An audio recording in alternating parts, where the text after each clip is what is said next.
Y bueno, les pregunto si les quedó alguna duda de la clase pasada, de las diapositivas pasadas, para que podamos seguir.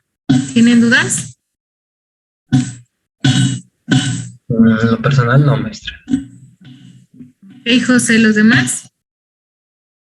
De momento no, maestra. No, maestra. Muy bien, entonces sigamos. Bueno, también existe el concepto de computadoras paralelas y es donde un tipo de computadora posee dos o más procesadores que son independientes y que cooperan entre sí para resolver algo. Entonces estos ofrecen rendimientos más altos a precios más bajos. Por lo tanto, como se menciona aquí, que se constituye de varios procesadores o de varios CPUs, pues por eso dice que su escalamiento es inherente, porque le pueden cambiar el procesador, porque ya que son independientes, pues se los pueden cambiar por otro mejor o agregar más. Ajá, por eso dice que es muy posible o es muy válido escalar estas arquitecturas. Ok, entonces ahora sí entraríamos a la parte de la organización y diseño de una computadora básica. Más o menos lo vimos en las diapositivas pasadas. Y aquí vamos a ver a detalle una arquitectura. Este sería otro ejemplo, ¿no? Son varios libros y en varios libros o en varias fuentes los van a encontrar de modo distinto, pero sin embargo ustedes ya son capaces de identificar las partes básicas, la memoria, la ALU, el que se encarga de controlar todas las señales, las interfaces de entrada y salida. Entonces, eso como concepto ustedes ya lo tienen y a la hora que ven alguna arquitectura, pues ya van a poder identificarlos, aunque tal vez los diagramas no se parezcan mucho a otros que hayan visto antes. Entonces, por ejemplo, la organización de una computadora es definida por sus registros internos, el tiempo y la estructura de control y el set de instrucciones que usa. Eso ya les suena más familiar con lo que vimos anteriormente. La organización interna de un sistema digital está definida por la secuencia de microoperaciones. ¿Se acuerdan que dijimos, bueno, ahorita en diapositivas pasadas dijimos que íbamos a dar detalles más adelante? Ahorita vamos a ver lo del asunto de las microoperaciones, de las microinstrucciones y de toda esa parte. El propósito general de una computadora digital es ejecutar varias microoperaciones y además que pueda ser instruida para que realice operaciones en una secuencia específica. Entonces, el usuario de la computadora puede controlar este proceso. ¿Se acuerdan que vimos dos ejemplos de dos pequeños códigos? Cada uno era un CISC y otro era un RISC. Pues entonces a eso le llamamos un programa. Ajá. Entonces ahora aquí nos dice, el programa es un conjunto de instrucciones que especifica operaciones, operandos y la secuencia por la que el proceso tiene que pasar. Eso se resume en esos dos ejemplos que vimos. Vimos dos códigos distintos, cada uno con un tipo de set de instrucciones y vienen en un orden. O sea, primero en una línea se hace algo, en la que sigue otra cosa y así, y así, y así. Por eso dice que es un conjunto de instrucciones y en las instrucciones se especifican lo que se va a realizar, las operaciones, los operandos, o sea, con qué elementos va a realizar esas operaciones, en ese caso son los operandos, y en qué secuencia van a estar ejecutándose.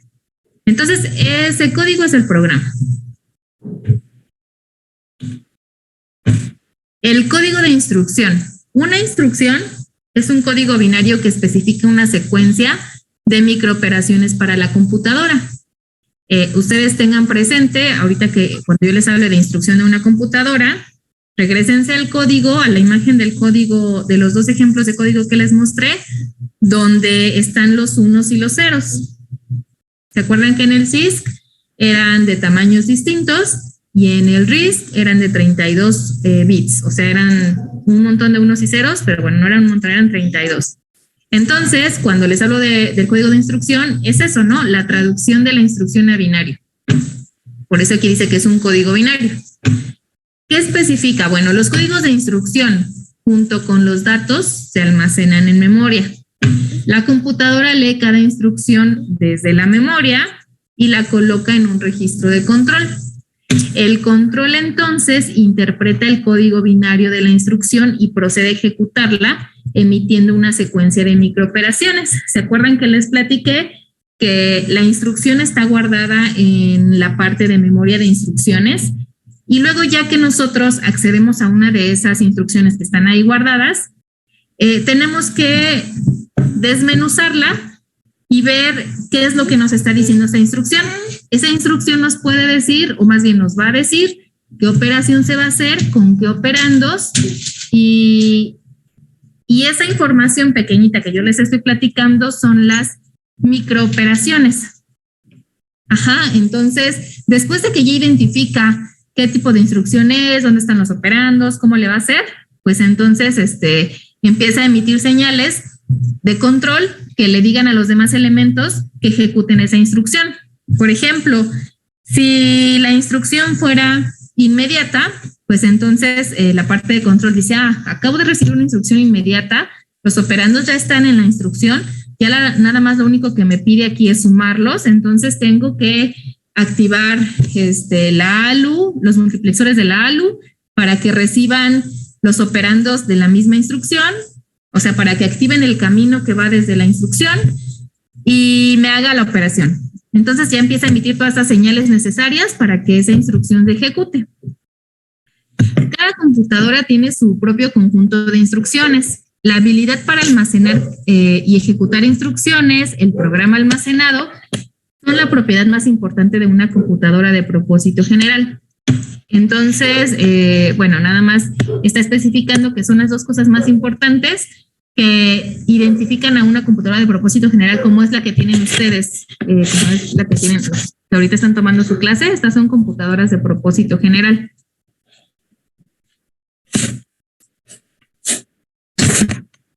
Entonces, el código de instrucción es un grupo de bits. Maestra, Mande. ¿Podría poner un poquito la diapositiva anterior, por favor?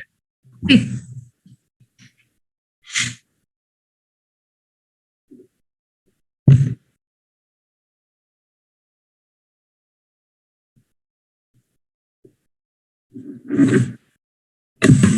Ya, gracias. Sí, ok. Bueno, el código de instrucción es un grupo de bits que le enseña a la computadora a realizar una operación específica. Espérenme. Siéntate.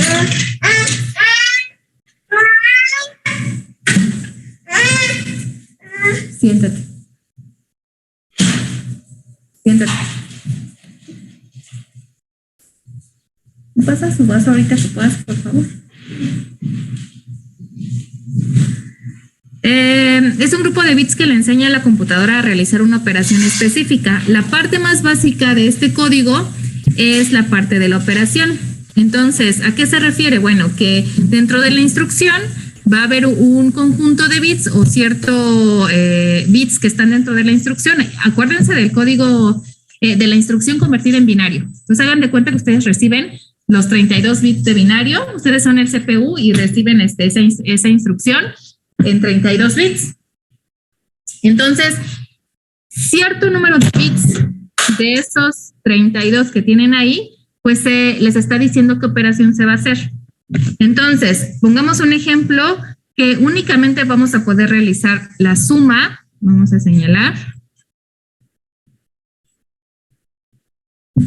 Que únicamente tenemos la suma, la resta, la multiplicación, un corrimiento y el complemento. Tenemos 5 operaciones. Entonces, ¿de qué depende cuántos bits tenga ese código de operación? Si aquí tenemos 5, pues tenemos de algún modo que poderlos contar, o sea, identificar a cada operación con un número binario. Entonces, si tengo 5, ¿cuántos bits necesitaría para poder contar esas 5 operaciones? Por ejemplo, si decimos que un bit, pues con un bit nada más vamos a poder tener 1 y 0. Por lo tanto, nada más vamos a poder contar 0 y 1. Entonces, nada más podremos tener 2 operaciones, la suma y la resta, por ejemplo. Si aumentamos un bit, vamos a poder contar la operación 0, 0, 0, 1, 1, 0 y 1, 1. Entonces, vamos a poder contar 4 operaciones, pero aquí tenemos 5. Entonces necesitamos aumentar un bit más. Si aumentamos un bit más, vamos a poder contar la operación 000, que sería la suma, 001, que sería la resta, 010, que sería la multiplicación, 011, que sería el corrimiento, y 100, que sería el complemento. Y nos sobran bits, nos sobran espacios, ¿no? Para poder poner algunas otras operaciones, pero necesito 3 bits para poder identificar 5 operaciones. ¿Queda claro eso? Sí, maestra. Entonces, pues como ya ahorita acabamos de averiguar que necesito 3 bits para poder identificar qué operación voy a hacer, pues entonces dentro de esos 32 bits de la instrucción, hay 3 bits que me van a decir qué operación voy a hacer. Ajá, dentro de esos 32, en alguna posición, están esos 3 bits que me dice qué operación voy a hacer. ¿Quién me dice en qué lugar, sí, en qué posición están esos 3 bits? Bueno, ahí tendríamos que irnos al set de instrucciones, como el datasheet o a la parte del manual, donde nos diga el formato de la instrucción y en qué parte están esos bits de la operación. Pero mientras nosotros podemos identificar cuántos bits tiene por cuántas operaciones realiza. El número de bits requerido para el código de operación de una instrucción depende del número total de operaciones disponibles en la computadora. Era lo que les platicaba. Dependiendo del total de operaciones, pues vamos a tener cierto número de bits. Es decir que tal vez, bueno, en este ejemplo con 2 bits no nos alcanza. Fuerza tienen que ser 3. Ajá.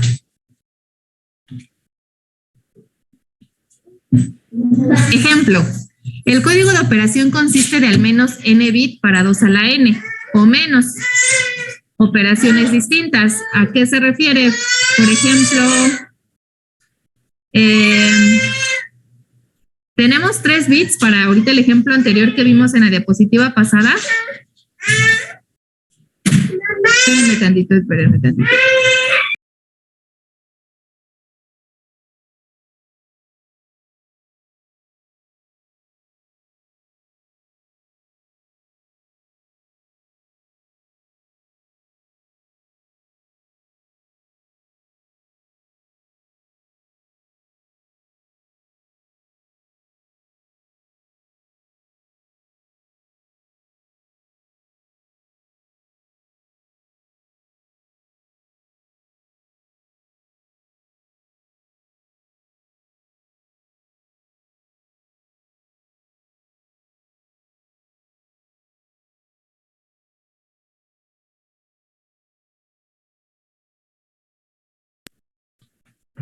Entonces, por ejemplo, aquí nos dan un ejemplo donde tengo 64 operaciones distintas que puede hacer esta computadora, ¿no? Y una de ellas es la suma. Entonces, el código de operación resulta en 6 bits. O sea, voy a necesitar de esos 32 bits de mi instrucción, 6 bits son de la operación que yo voy a hacer. Entonces, aquí nos da el ejemplo. Para la operación suma, tiene este código de operación. Es el 110010. Ese es el número binario que me identifica que voy a operar una suma. Entonces, obviamente necesito 6 bits. ¿Por qué? Porque con 6 bits voy a poder identificar a 64 operaciones distintas. Ajá. Por eso es que el código de operación para este ejemplo de 64 operaciones distintas, pues es de 6 bits. Y del anterior únicamente era de 3, porque nada más teníamos 5 operaciones. Luego, la operación es decodificada por la unidad de control. La computadora emite señales de control para leer un operando desde la memoria y sumar el operando al registro del procesador. Lo que veíamos en la clase pasada, la unidad de control dice, ok, quiere sumar este número con este número, pero este número está guardado en el registro tal y este otro número está guardado en el registro tal. Pues voy a ir por ellos, voy a hacer la suma y después voy a volver a regresar el resultado en otro registro de esos, ¿no? Dependiendo de lo que diga la instrucción. Pero a eso se refiere esta diapositiva o este inciso A. ¿Dudas hasta aquí? De momento no, maestra. Ok, ¿los demás? Todo bien, todo bien. ¿Sí? Gustavo, Javier Sí, maestra. y Quedó claro. Pedro, Juan, Varela, todos. Ok.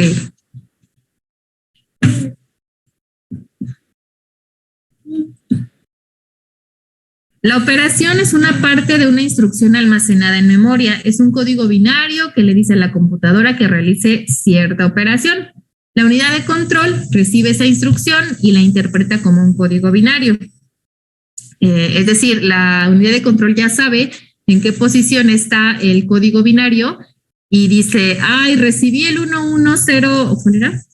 Recibí el 110010. Ah, me está pidiendo que haga una suma. Déjenme ver el chat porque no había visto. Ok.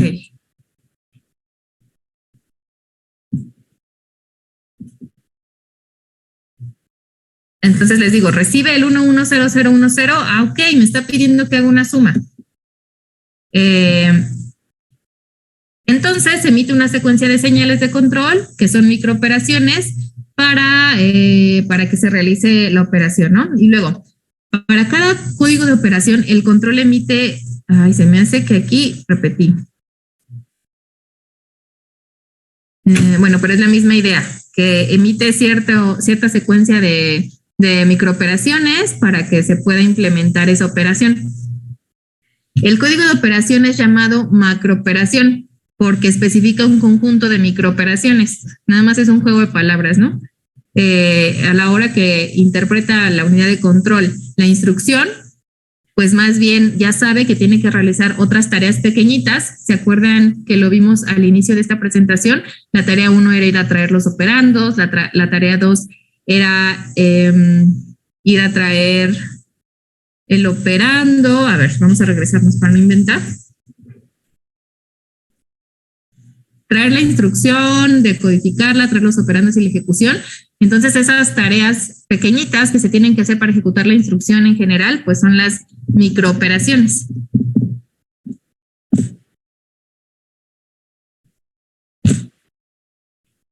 La parte de una operación de un código de instrucción especifica la operación a ser realizada.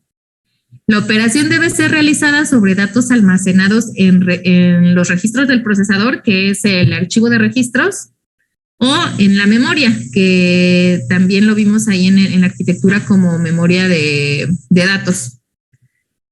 Un código de instrucción debe, además de especificar la operación, los registros o las palabras de memoria donde se encuentran los operandos, así como los registros o la dirección de memoria donde el resultado debe ser guardado. O sea, está diciendo que lo que debe de tener un código de instrucción, debe de tener qué operación se va a hacer y dónde está la fuente de la información que yo voy a procesar o que voy a operar. Y luego también me debe decir dónde lo voy a guardar. Eso ya lo vimos también. Nos tiene que decir de dónde vamos a tener los operandos, si del registro, del archivo de registros, si de la memoria de datos o si viene en la instrucción. Y luego dónde lo vamos a guardar, si en el archivo de registros, en la memoria de datos o sí, en alguna de esas dos tiene que ser guardado.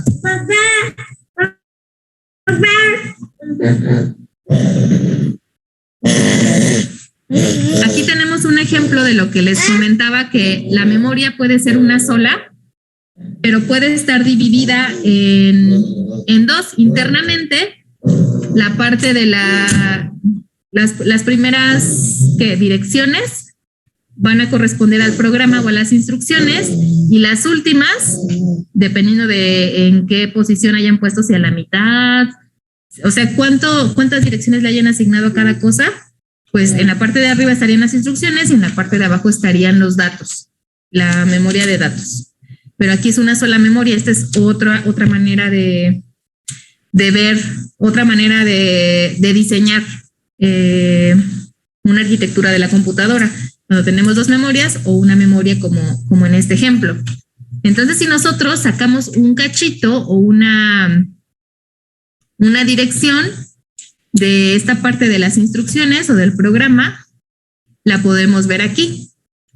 Aquí, por ejemplo, esta memoria es ¿de qué tamaño? Aquí nos está diciendo que son 4096 direcciones o 4096 espacios de memoria y cada espacio es de 16 bits. Por eso es que aquí, cuando lo jalamos para acá, le hacemos un zoom a una de esas direcciones, pues tenemos que se ve así. Como ya sabemos que tiene 16 bits, pues entonces sabemos que va desde la 0 a la 15. De la 0 a la 15 tenemos 16. E internamente, aunque tenemos esos 16 bits juntos, nos está diciendo este formato de instrucción en específico, en este ejemplo, que los últimos 12, 13, 14 y 15, los últimos 4 bits van a corresponder al código de operación o a la operación que vamos a realizar. Y de la 0 a la 11, que son 12 bits, y que en estos 12 bits va a existir una dirección.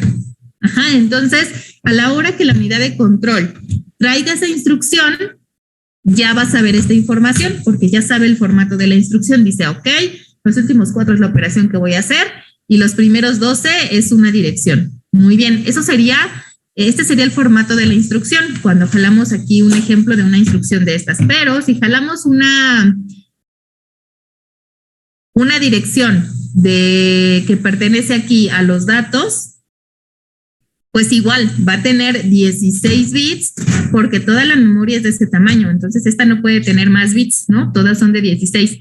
Sin embargo, aquí lo único que vamos a tener almacenado, o más bien la forma en que lo va a interpretar la unidad de control, es como un número completo. O sea, va a tomar en cuenta los 16 bits que están ahí almacenados y lo va a tomar como un número. Va a decir, ok, ahí va a haber un número y a lo mejor ahí está guardado el operando. ¿Dudas sobre este otro ejemplito de cómo también se puede organizar?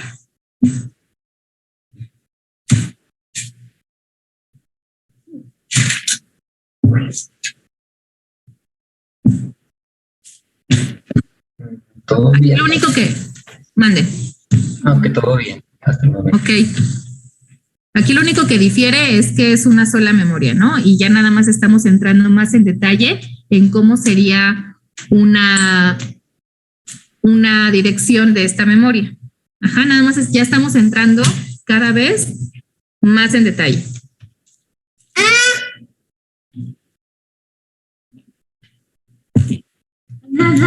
Ahora vamos a entrar a los componentes básicos de un procesador, que ya más o menos los vimos, pero aquí ya tienen un poquito más de detalle. ¿Se acuerdan? Tenemos la unidad de control, la unidad de procesos aritméticos, que en otras diapositivas le llaman ALU, aquí le llaman UPA. ¿Por qué? Porque es unidad de procesos aritméticos, el control de interrupciones, la unidad de control de programa, registros internos y luego los buses o los caminos por los cuales viaja la información. Aquí si se fijan, ¿cómo se puede decir? Las direcciones de los buses, aquí tenemos, nos está indicando la dirección que entra a la unidad de control.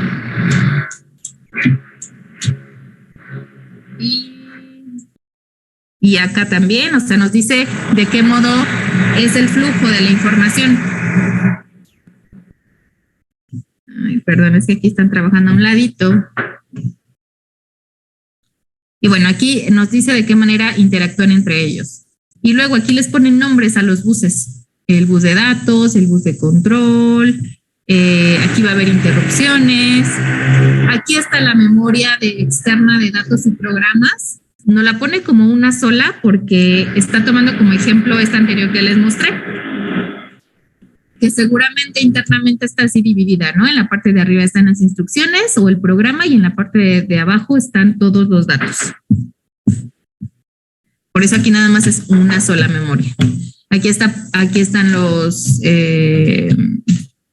las interfaces de entrada y salida que nos conectan con el mundo externo.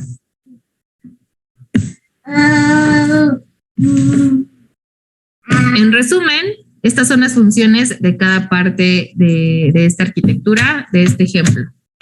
Esta unidad de control envía señales de control, como su nombre lo dice, a los demás elementos de la computadora. Esta parte de aquí La UPA realice todas las operaciones lógico-aritméticas. Esta que está aquí, la de control de programa, calcula la dirección de la instrucción siguiente a ser ejecutada. ¿Se acuerdan que esto se parece mucho al PC de la arquitectura básica que les mostré en las diapositivas pasadas de la clase pasada? Pero aquí está como una unidad de control de programa, que es la que maneja las direcciones. En la otra es el PC.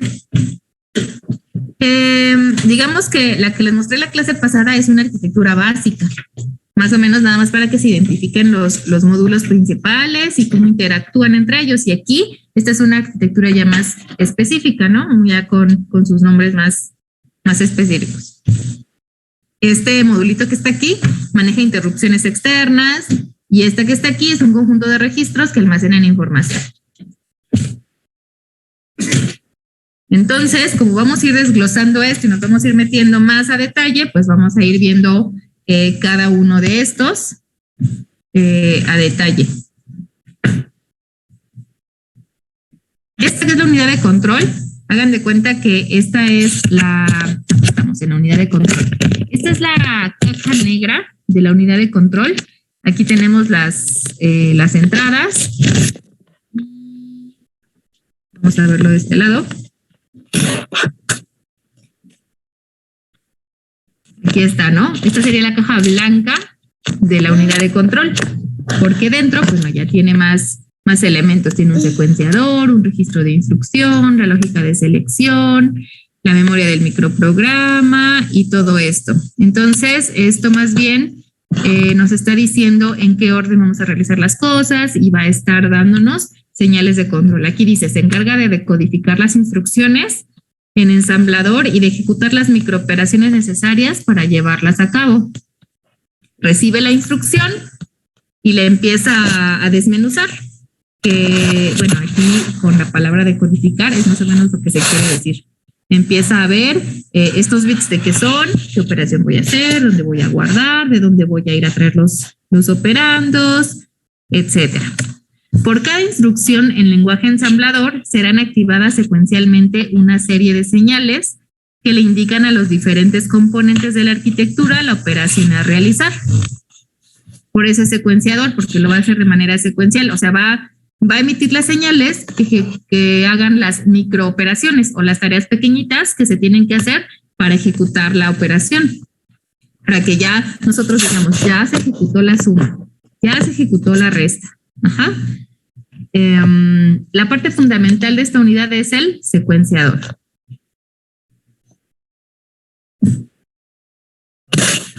Nosotros en esta materia vamos a ver las máquinas de estado, pero también existen las cartas ASM. En general las dos nos dan mediante un diagrama los pasos a seguir para realizar algo. Entonces vamos a ir cambiando de estado a estado y en cada estado se va a hacer algo. En la máquina de estados que nosotros vamos a ver, lo vamos a ver tipo burbujas de estados y vamos a ir cambiando de estado a estado dependiendo, no sé, de alguna...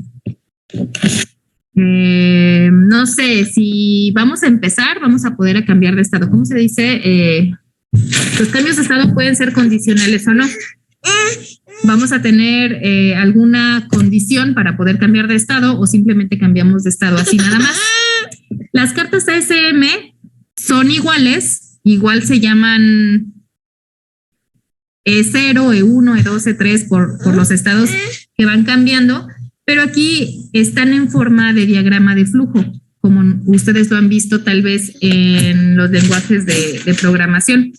Entonces, si se fijan, esto se parece más a un diagrama de flujo.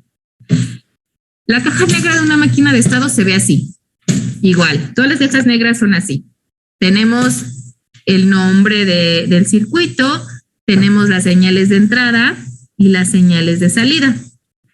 Pero por dentro, ¿qué va a haber? En este caso, una carta ASM. Puede que sea una máquina de estados, como la vamos a ver aquí, o una carta ASM como está aquí. Estas no las vamos a tocar porque no vienen en el... Uy, espérenme.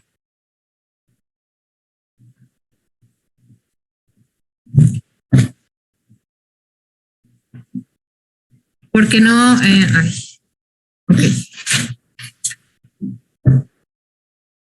Porque no vienen en el temario, pero quiero que sepan que existen y que las conozcan. Por ejemplo, estamos en el estado 0.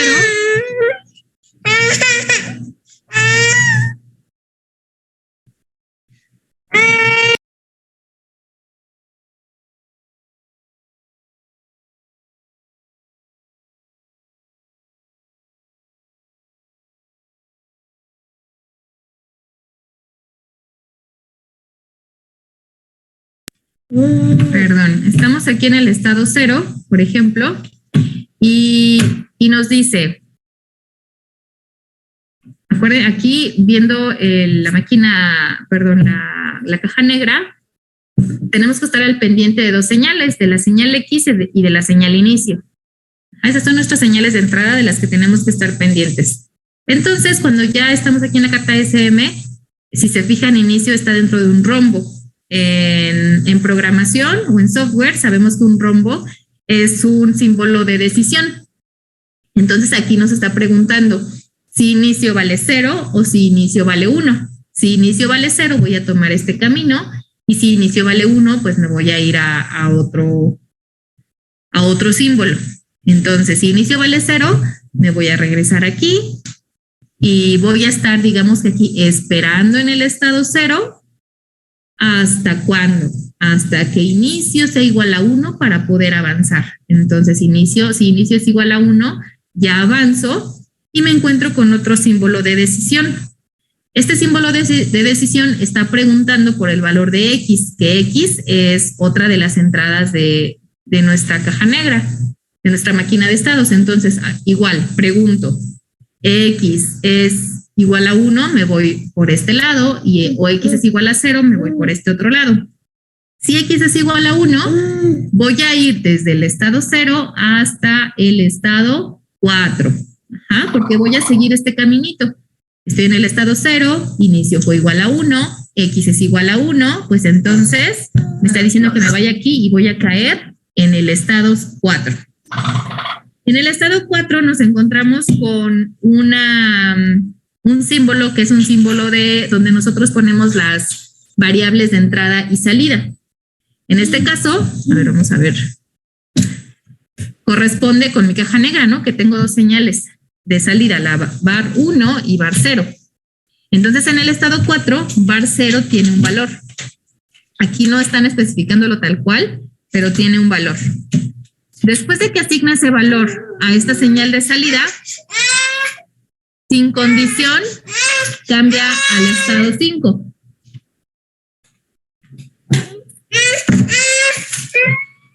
Sin condición se va al estado 5. Y entonces le coloco un valor a bar 1. Y sin condición se va al estado 6. ¿Por qué digo sin condición? Porque aquí ya no está preguntando por ninguna señal de entrada. Ya no tenemos ningún símbolo de decisión. Ya no está condicionando el camino que va a tomar. Ya simplemente lo toma, como está según la carta ASM. Entonces, del estado 5 se va al estado 6, poniéndole cierto valor a bar 0 y cierto valor a bar 1. Ya que acaba del estado 6, seguimos el flujo y regresa al estado 0. Igual, vuelve a preguntar por inicio y por X.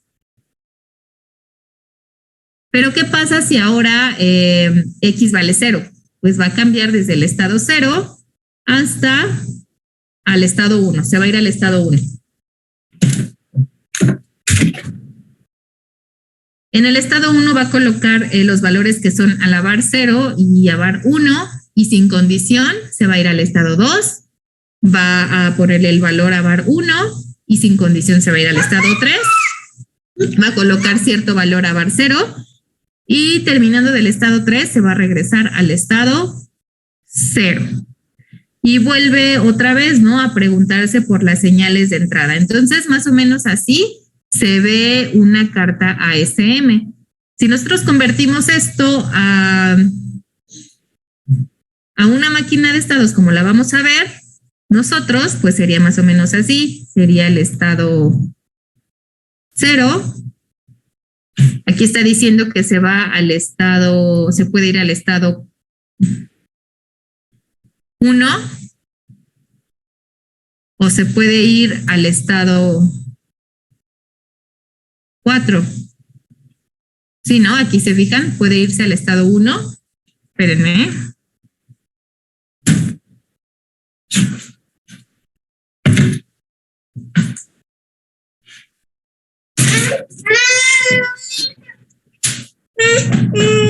Mamá.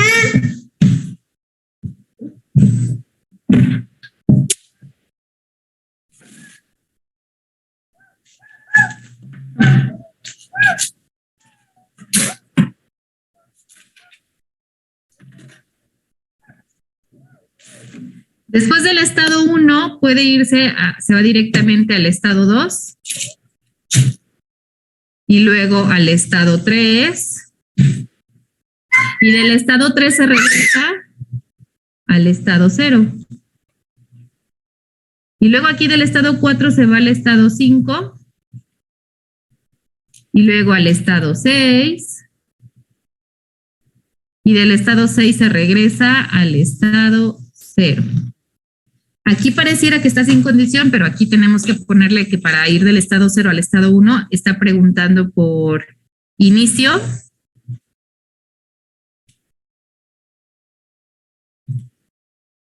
Cuando inicio es igual a 1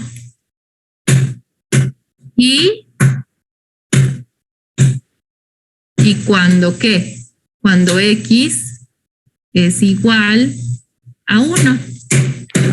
Cuando se cumple esta condición es cuando cambiamos desde el 0 al 1.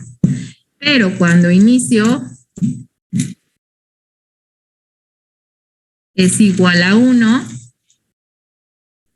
y estas son ampersands. No se ve, pero son ampersands. Y X es igual a 0. Cuando esto sucede es cuando vamos a cambiar al estado 4. Esos son cambios. Maestra, ¿no está al revés? El X. A ver. El X no es al revés, o sea, cuando X es igual a 1, cambia a 4. Cambia al estado 4. Sí. Muchas gracias. Déjenme borro.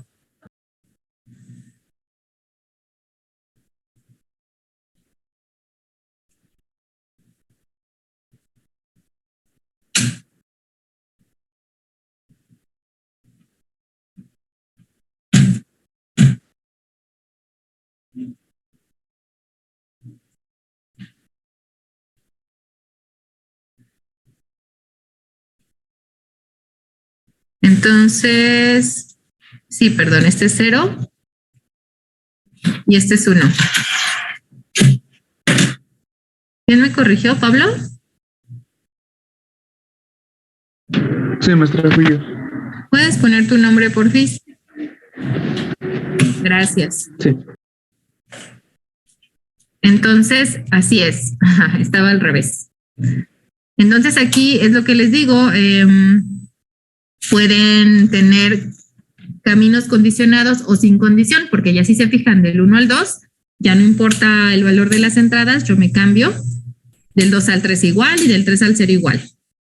Del 4 al 5 tampoco hay condiciones, pues me cambio automáticamente, y del 5 al 6 igual y del 6 al 0 igual. Entonces nosotros lo vamos a estar viendo. Ahí.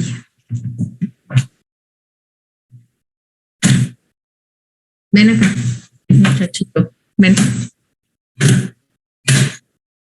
No sé si, ok, ya se ve. Entonces, esta es una carta SM y esta es una máquina de estados como la vamos a ver nosotros. Si se fijan, es lo mismo, es una secuencia de cosas que hacer y con cierta condición o no. No hay mucha diferencia, nada más que sepan que estas existen y que se escriben de este modo. Estas las van a ver no solamente en hardware, también en software. Pues simplemente pueden verlo también como diagramas de flujo, ¿no? Por dónde va la información y en qué momento. Entonces, no sé si hay dudas de estas dos formas de ver los estados.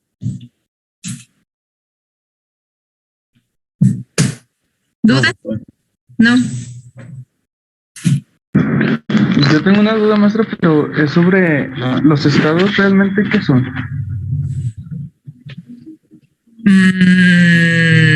Tendría ¿Son que ser. instrucciones? Son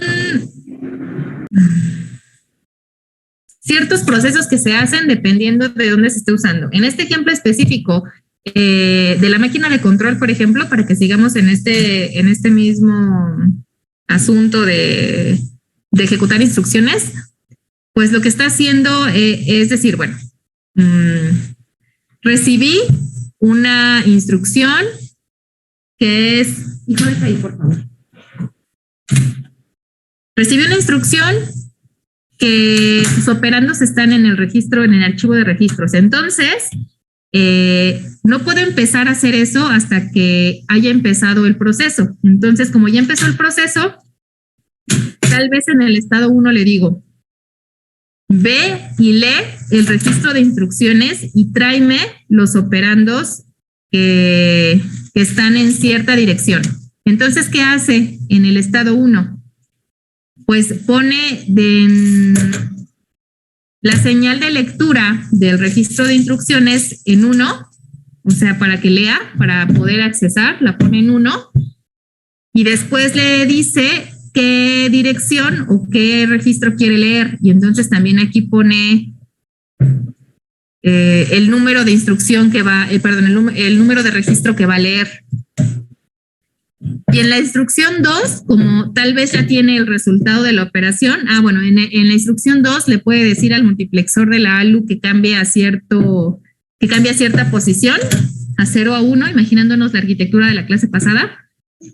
Y tal vez en el estado 3 guarde el resultado en el archivo de instrucciones. Entonces, para poderlo guardar, va a tener que cambiar la señal de lectura-escritura del registro del archivo de registros a 1 o a 0, o sea, dependiendo cómo nosotros lo veamos, la va a poner en modo escritura y le va a decir en qué número de registro va a guardar ese resultado. Entonces, digamos que lo que está haciendo esta máquina de estados en este ejemplo es hacer esas tareas pequeñitas o esas microinstrucciones. Son como tareas intermedias para poder ejecutar la instrucción en este ejemplo. Pero son procesos que se tienen que hacer cuentas, cambiar las señales de un valor a otro, dependiendo de lo que queramos hacer. No sé si me di a entender. Sí, entendí. O sea, son como pequeñas instrucciones.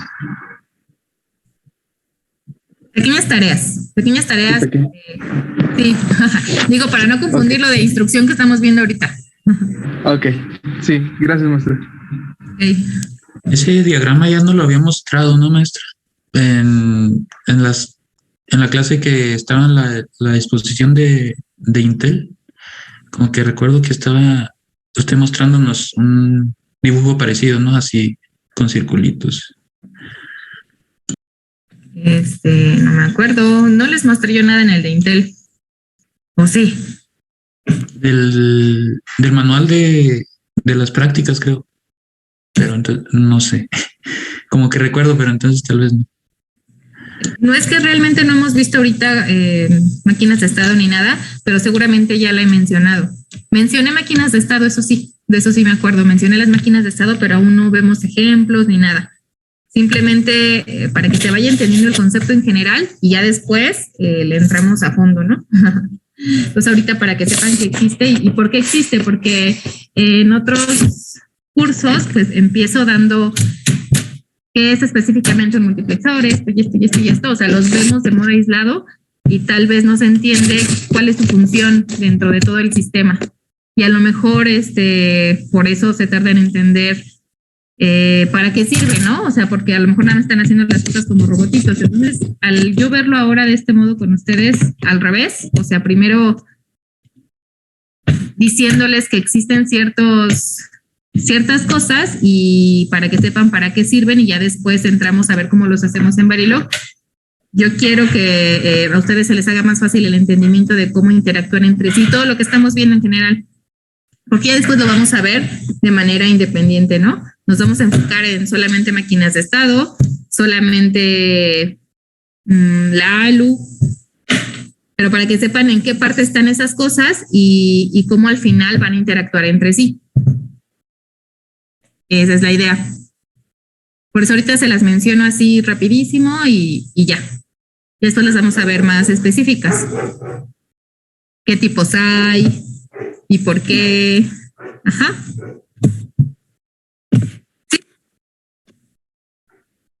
Sí, está bien. Okay. Déjenme ver qué hora es.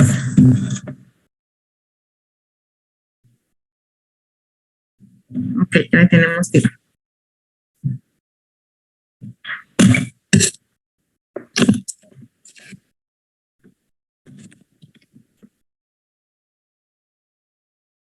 Ay, no se quita mi anotación, la voy a borrar.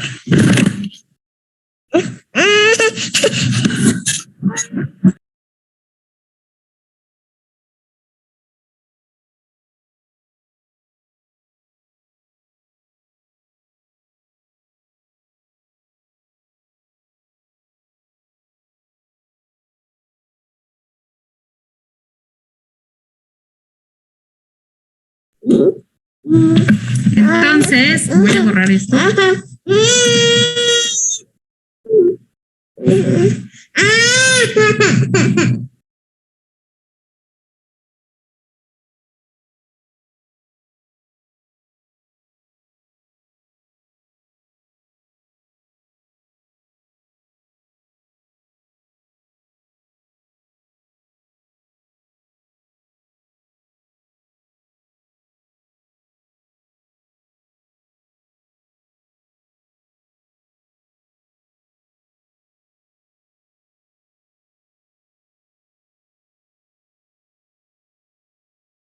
No se escucha, maestra.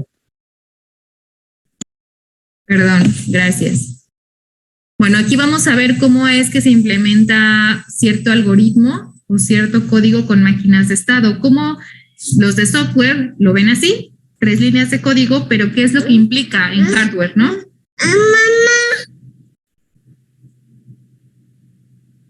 Entonces, esta es la implicación. Aquí que tenemos un for que va a ir desde A hasta B, hasta un número menor o igual a B, y va a estar dando saltos de tamaño de C.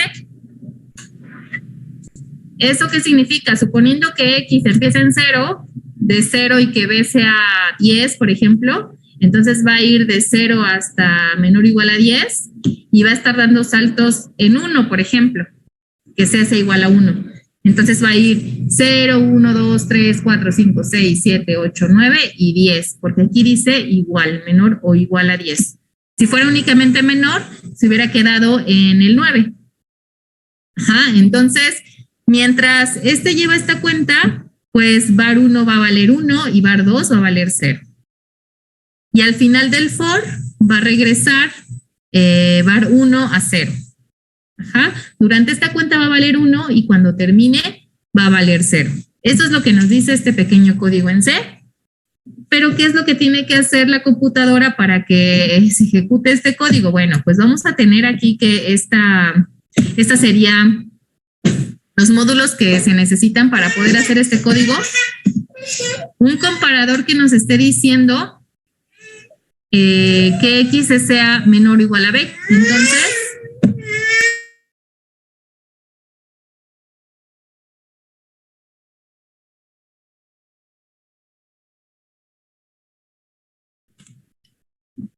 necesitamos un comparador que nos esté diciendo si X es menor o igual a B. Mientras sea menor, más bien, vamos a tener aquí, se ve que hay una señal que se llama menor. Entonces, mientras sea menor, aquí yo me imagino que va a tener un 1. Ajá, mientras sea menor, aquí va a haber un 1.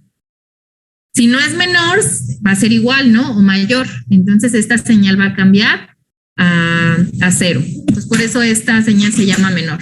Luego, esta va a ser una señal de entrada a la máquina de estados que va a ir llevando la cuenta y va a ir cambiando los valores de var 1 y var 2. Y también va a tener otra señal de salida que se va a llamar carga y otra señal de salida que se va a llamar incrementa. Dentro de la máquina de estados no se va a llevar a cabo la cuenta. O sea, no vamos a llevar a cabo el incremento en 1. La máquina de estados únicamente va a tener señales de salida con cierto valor. El que va a llevar la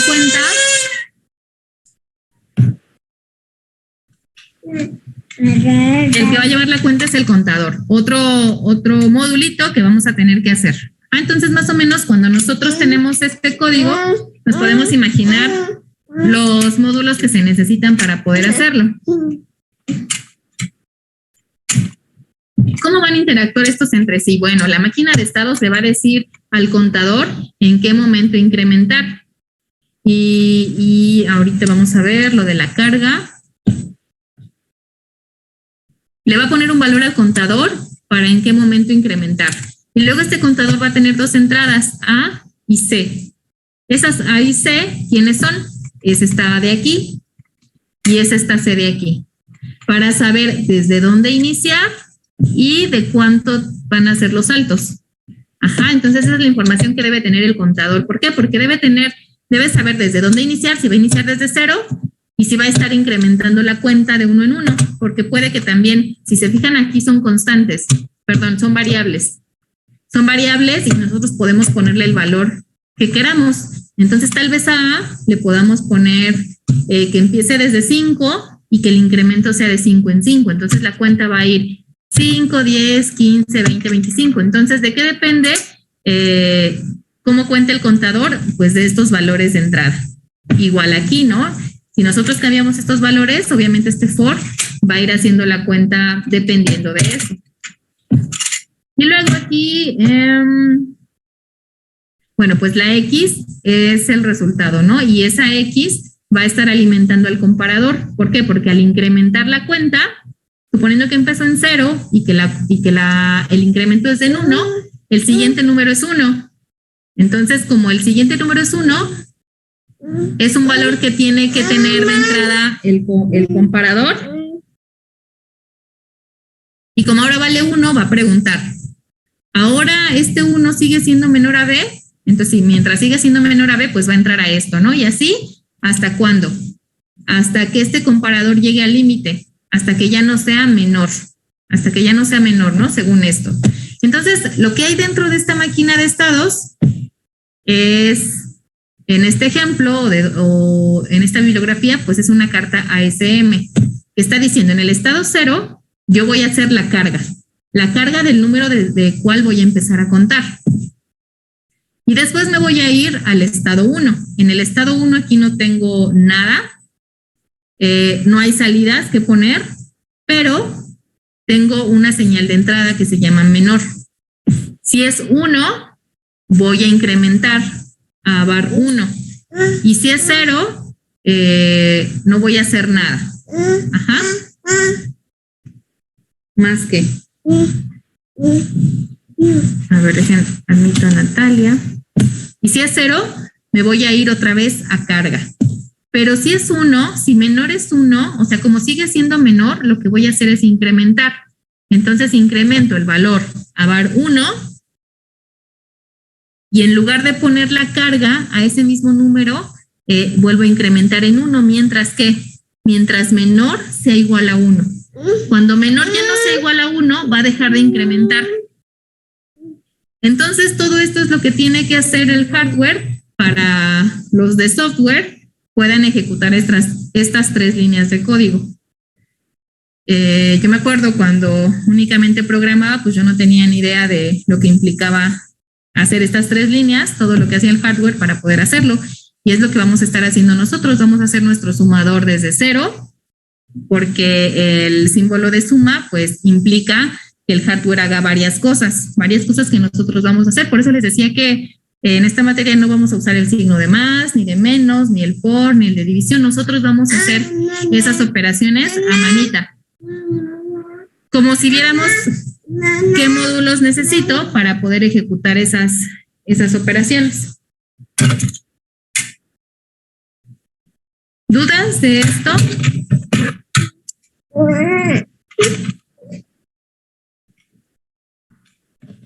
No, maestra, todo claro. Ok, José, ¿los demás? No, también quedó claro, maestra. Ok.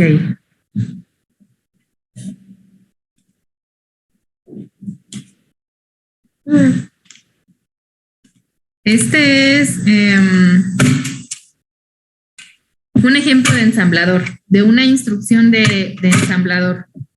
Por ejemplo, esta instrucción se llama move, espacio, al, coma, espacio, 61H. Entonces, esto tiene una traducción en binario. ¿Y la traducción en binario cuál es?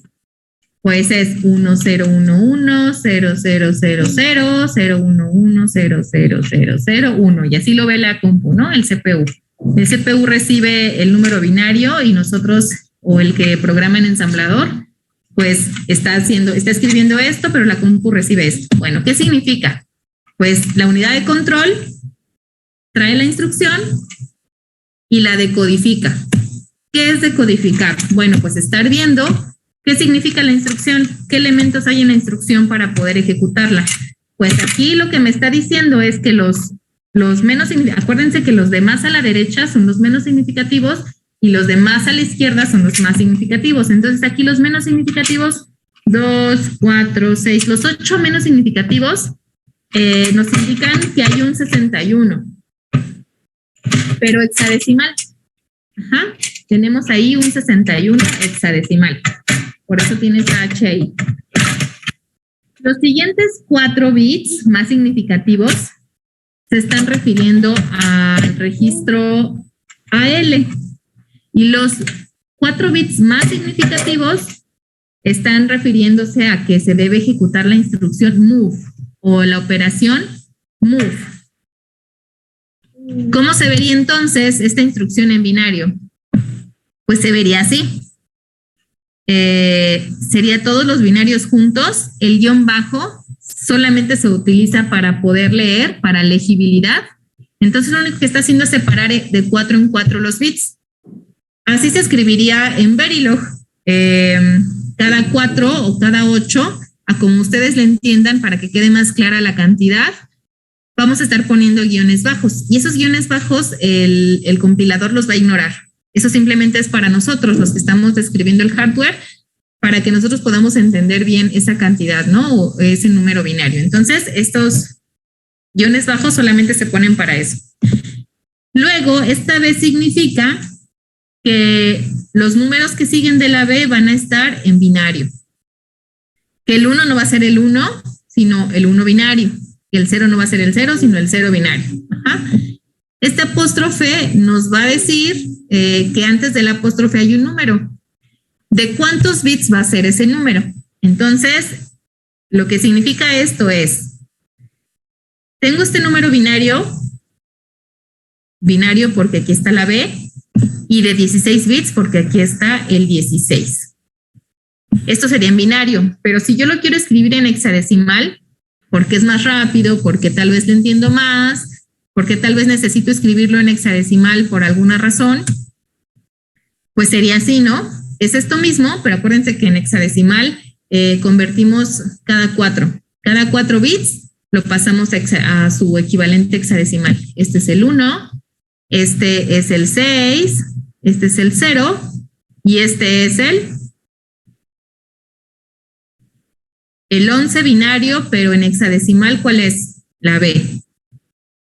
En hexadecimal es el B. Entonces, así se vería en Verilog en hexadecimal y así en binario.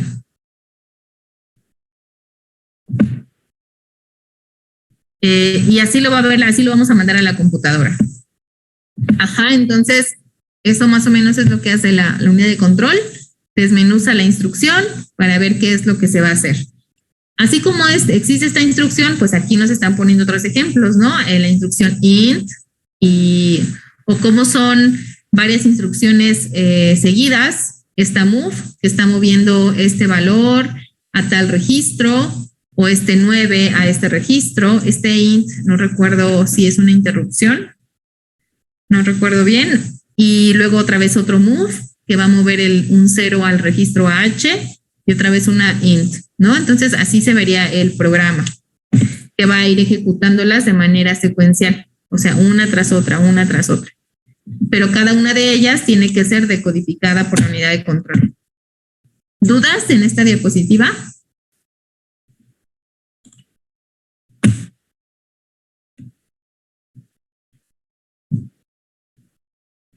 ¿Dudas? Creo que no, creo. No, maestra, todo bien. Y como que les estoy diciendo de diferentes modos lo mismo, ¿no? Nada más que con más ejemplos.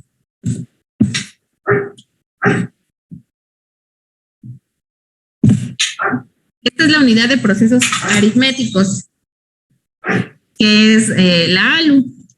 Bueno, dentro de esta, aquí tiene una ALU. Más bien aquí le aumentaron más cositas, más circuitos alrededor para poder tener más funcionalidad. Y dentro de aquí está la ALU. Es una ALU que hace las operaciones aritmético-lógicas de 8 bits, nada más de 8. Este ejemplo es de 8. Entonces, miren, aquí está la ALU, la caja blanca, la caja negra de la ALU, pero la caja blanca de la UPA o de la unidad de procesos aritméticos. Tiene un registro de corrimiento, tiene multiplexores, tiene registros, tiene otra lógica, tiene un contador, tiene una compuerta AND de 3 entradas, otro registro de corrimiento, tiene aquí un flip-flop tipo D. Entonces, los multiplexores, aunque sea un elemento básico muy simple o muy fácil de entender, son básicos en el diseño de hardware porque nos permite escoger una u otra información. Entonces ustedes ya lo saben implementar de 2 a 1 por lo menos, pero se los van a encontrar por todos lados. Es un elemento básico. Básico. Siempre va a haber multiplexores.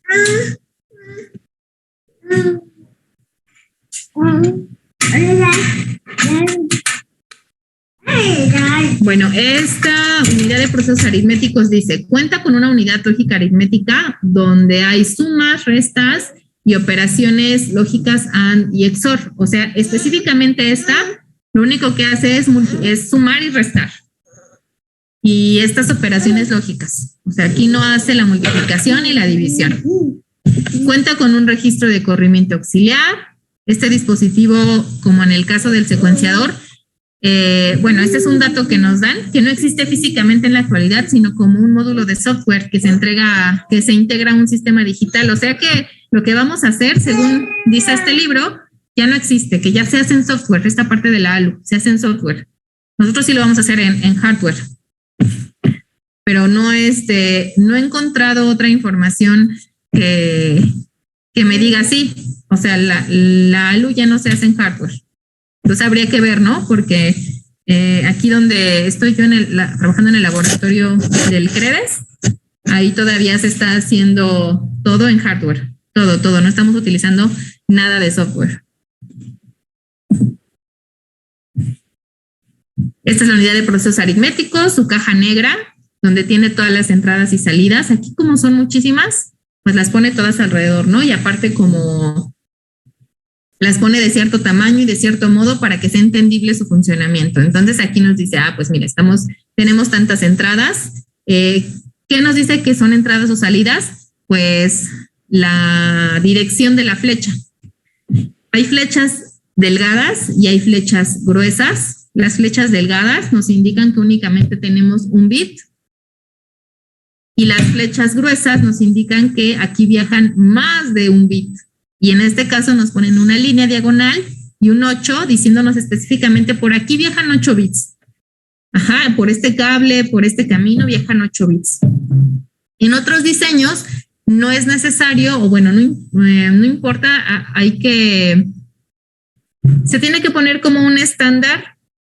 En la clase va a ser así, no es necesario que pongamos la flecha gruesa con simplemente una línea delgada, pero poniéndole la diagonal y el número de bits que viajan por ella. Con eso yo ya entiendo que va a ser un bus. Ajá, un bus de tantos bits, de más de un bit.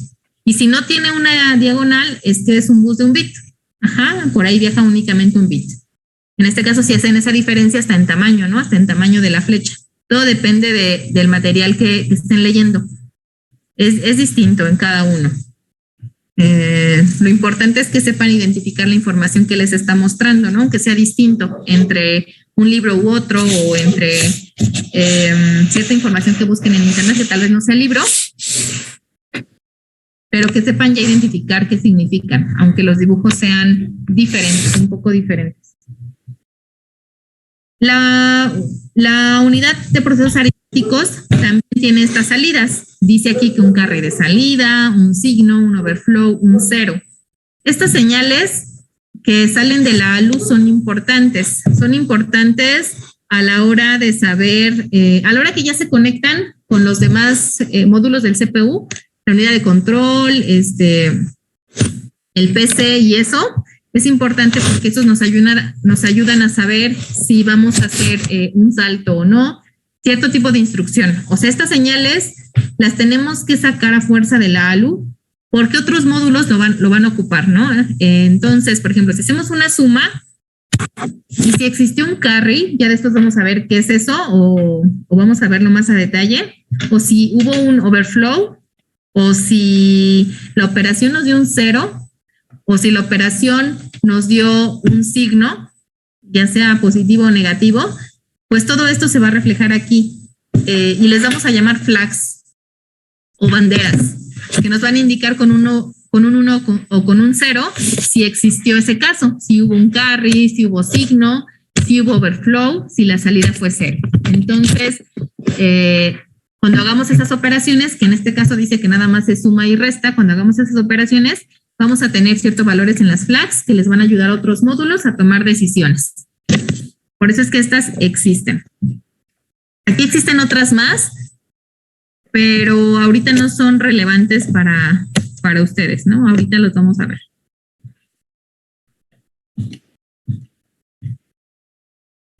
Por ejemplo, aquí.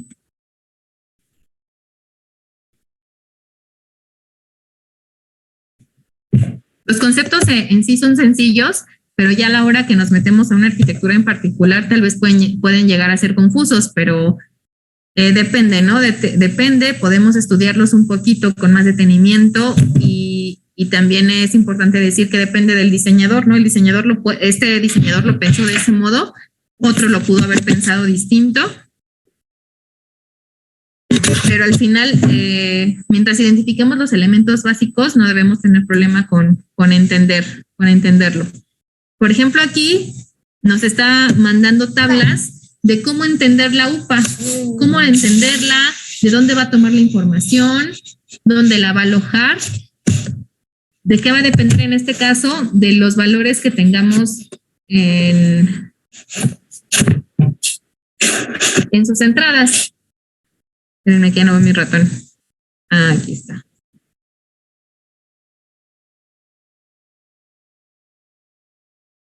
No, es que PowerPoint ya no responde, espérenme. Lo voy a cerrar. Tengo que confesarles que llevo días que no apago la computadora y cuando sucede, pues ya empieza a tener cosas así. Así es que ustedes sí apaguen la computadora. Tiene que apagar.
Ok, nos habíamos quedado aquí.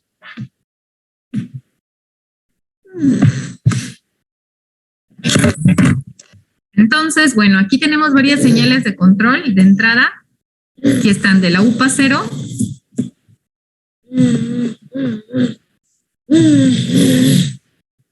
a la UPA 9. Entonces, esa es una entrada de 10 bits. El bit 0 es la UPA 0, el bit 1 es la UPA 1 y así hasta el UPA 9, ¿no? De ahí son 10 bits. Entonces, es una entrada. Aquí dice que dependiendo de ese valor, de esas entradas, es de dónde va a tomar la fuente, la ALU, o sea, de dónde va a tomar los operandos. Por ejemplo, si el valor del bit 0, 1, 2 y 3 de UPA, de esta que está aquí, de los 3 primeros bits, de los 4 primeros bits, perdón, de los menos significativos, si es 0, nos va a decir que vamos a tener un operando A, o sea que el operando lo va a tomar de A, y el otro operando va a ser 0. Y aquí el contador y estos dos contadores van a tener el valor de 0. Entonces, estos 4 bits nos van a indicar de dónde voy a tomar los operandos, dependiendo de la combinación, ¿no? De estos 4 bits. Por ejemplo, no sé si tengo 4, voy a tener todas estas combinaciones para saber de dónde voy a tomar los operandos fuente. Si la tomo, si estos 4 bits tienen 1, 1, 0, 0, pues entonces voy a tomar a R de Q y a S de A. Ajá, ahorita van a ver en el diagrama por qué es Q, por qué es A y eso. Nada más quiero que vean que los 4 primeros bits nos indican de dónde voy a tomar los operandos. Los que siguen, los 3 que siguen, el 4, el 5 y el 6, nos van a indicar qué operación voy a hacer. Voy a hacer una suma, una resta o así. O sea, S menos R o R menos S. Fíjense aquí, no solamente tiene como opción la resta, sino la resta en qué orden. Primero resto a R de S o resto a S de R. Ajá. Puedo tener 2 opciones, eso ya depende de la decisión del diseñador. Nada más tenemos sumas, restas y las operaciones lógicas que nos mencionó. La OR, AND, el complemento y la AND. Por alguna razón, el diseñador eligió que así fueran las operaciones lógicas, ¿no? Esto debe tener alguna razón por qué lo hizo así. O por qué específicamente está haciendo estas operaciones lógicas. Y luego los últimos bits, el 7, el 8 y el 9. El 7, el 8 y el 9 nos dicen en dónde voy a guardar el resultado de las operaciones. Si aquí yo escojo, si el bit 7, 8 y 9 son ceros, pues me va a decir que la salida va a venir de F. Estas 2 salidas van a venir de F y si no de A, y si no de B, y así, ¿no? Dependiendo de cómo está ahí su estructura. Y toda esta información, si se fijan, lo unió en una sola entrada, ¿no? De 0 a 9. Simplemente está especificando los primeros hacen esto o significan esto, los que siguen significan esto y los últimos significan el destino. Es una manera de diseñar esa señal de entrada. ¿Se entiende lo de esta diapositiva?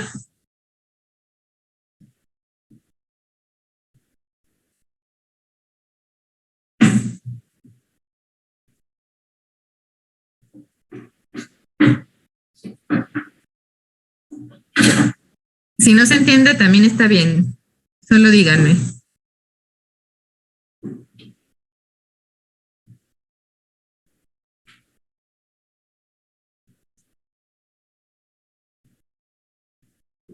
Chicos, díganme.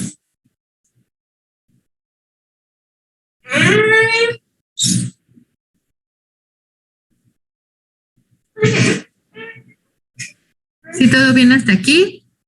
¿O nos regresamos? ¿O cómo?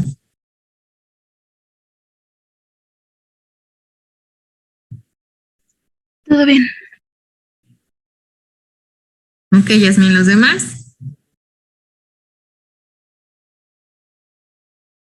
Todo bien, maestra. Ok, Natalia.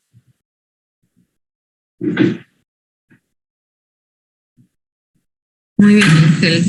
Entonces, aquí yo les remarqué un ejemplo nada más, que si estos 4 fueran 1, pues entonces tomaría los operandos de A y B, haría, bueno, y si los siguientes 3 bits fueran 0, 1, 1, pues se haría la operación OR, y si los últimos fueran 0, 0, 0, pues la salida se tomaría de la F. Entonces, ¿cómo se vería esa señal de entrada en el módulo? Entonces se vería así, se vería algo así como 0, 0, 0, luego 0, 1, 1, luego 0, 0, 0, 1. Entonces eso estaríamos viendo, ahí.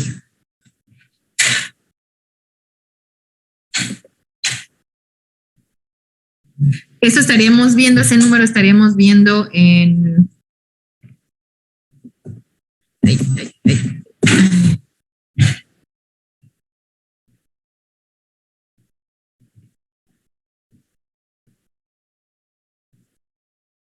A ver si lo puedo mover. Aquí. Ahí son 10 bits, ¿no? 2, 4, 6, 8, 10. Ese sería el número que estaría entrando a la caja negra. Y ya adentro, pues ya se codifica y ya se sabe que lo que quiere decir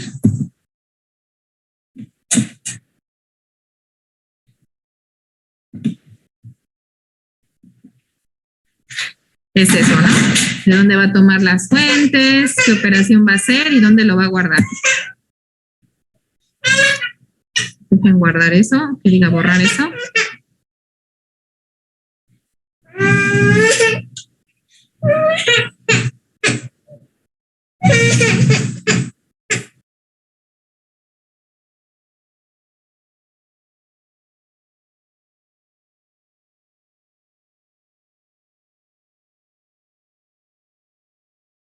Ok. Sí. Muy bien, entonces, yo creo que vamos a dejarle aquí para que no se me duerman porque ya ni me contestan. Vamos a dejarle aquí de la presentación, pero vamos a seguir con la clase. Entonces nos quedamos en los registros internos porque ya no los veo, ya siento que ya los perdí. Entonces nos quedamos en los registros internos. Pregunto, ¿hasta aquí más o menos se entiende cómo se conforma la CPU? ¿Cuáles son los módulos principales? La memoria, la unidad de control, los registros, la ALU. Más o menos. Sí, maestra, de momento sí.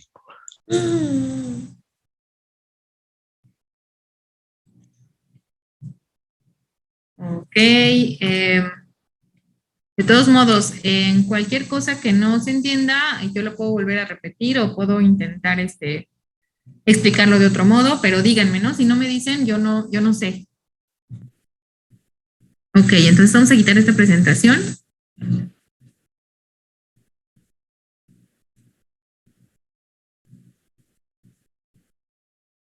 Espérenme.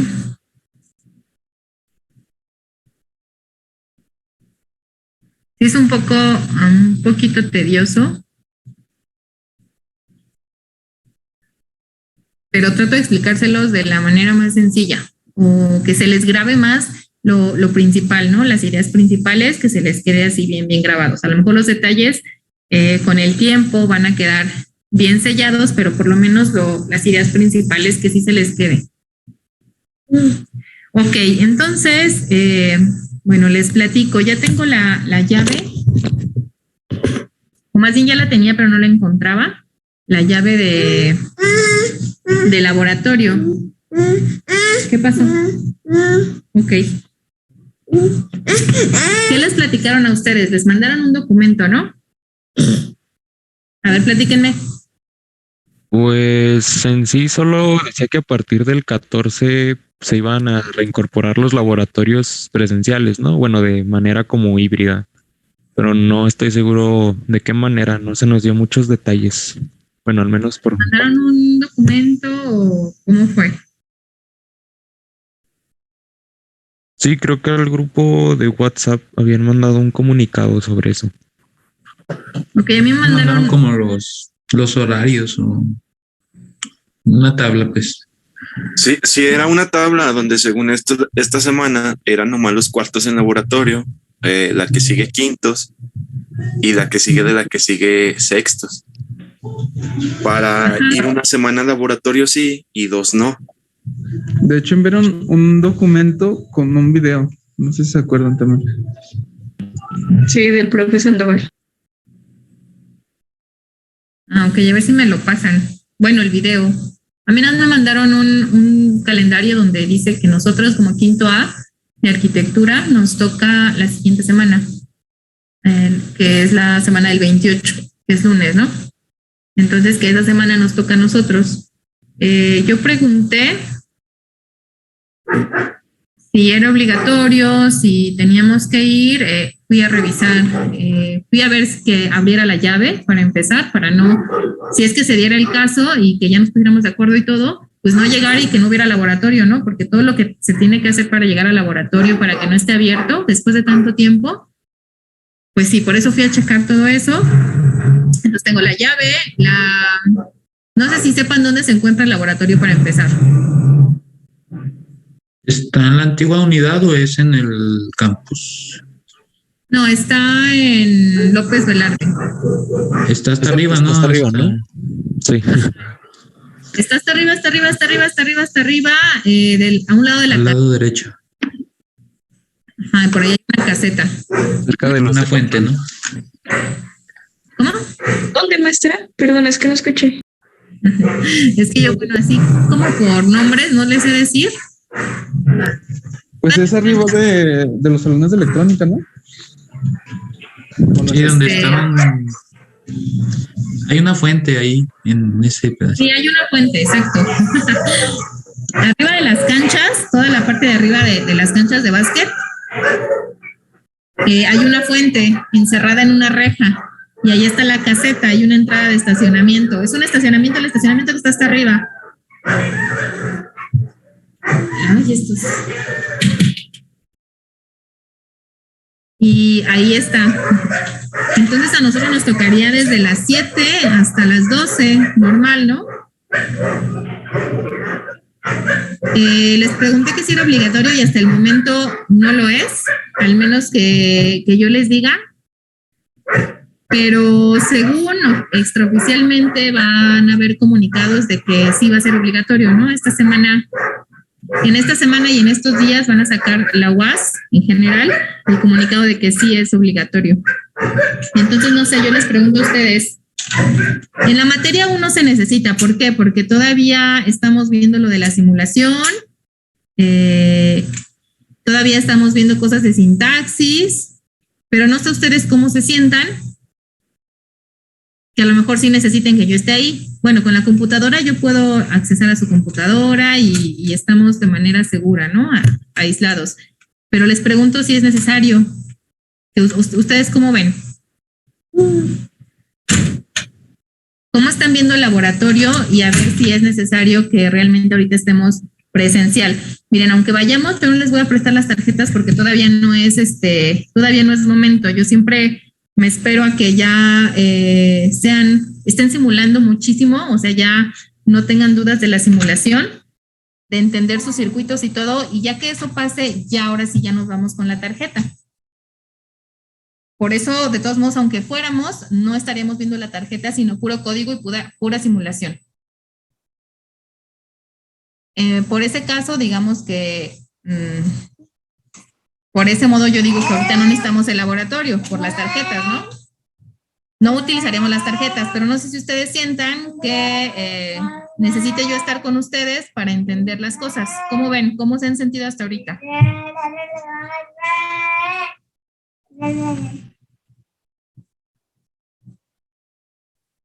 Bueno, yo por mi parte lo he sentido bien hasta eso. No, bueno, yo creería no es tan necesario. Igual si fuera más por la parte de las tarjetas y tener el entendimiento con eso, creo que sería pues solo ahí. Pero creo que la clase se entiende bien en esta modalidad.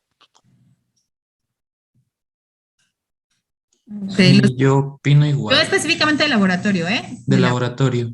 Ah. Sí, tal vez en algunos momentos, pero por lo general siempre se resuelven los problemas que tenemos en los códigos de manera así, de esta modalidad. Tal vez pues ya más adelante que se necesiten las tarjetas y todo, pues ya. Pero hasta ahora no lo vería como muy necesario, pero no sé qué opinan mis demás compañeros. Los demás, o a ver quién siente que sí, más bien. Pero que también esté consciente que está haciendo las cosas, ¿no? O sea, alguien que sí esté haciendo todo y que me diga, no, yo ni así entiendo.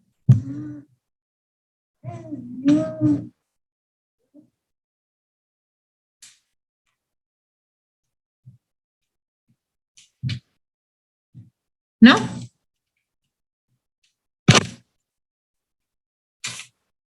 Bueno, miren, por el momento entonces, al menos que me digan que saquen el comunicado y que sea obligatorio, yo les estaría avisando con anticipación y nos estaríamos viendo ahí en el laboratorio, pero obviamente yo les avisaría para que ustedes no se presenten ahí sin saber, ¿no? Yo les aviso. Yo les tendré que avisar por Classroom o por el grupo que no les he compartido de Telegram, pero como no sé que no es obligatorio, que no lo hizo obligatorio y que no todos lo van a tener, pues mejor en Classroom, ¿no? Todo lo oficial mejor en Classroom y ya desde ahí desde ahí ustedes se den por enterados. Por ahora todavía no es necesario porque aparte necesitamos practicar mucho más, todavía nos faltan muchísimas cosas para poder pasar a la tarjeta. Pudiera yo adelantarlo un poco, pero sí necesito que todos ya tengan cierta habilidad para que les pueda prestar la tarjeta, ¿no? Pero bueno, para que sepan ustedes que yo ya tengo la llave, ya fui a ver qué onda. Ya, obviamente no estaríamos todos tampoco. Ahorita, ¿cuántos somos? 2, 4, 5, 10, 15, 16, 17, 18, 19. No podríamos estar todos.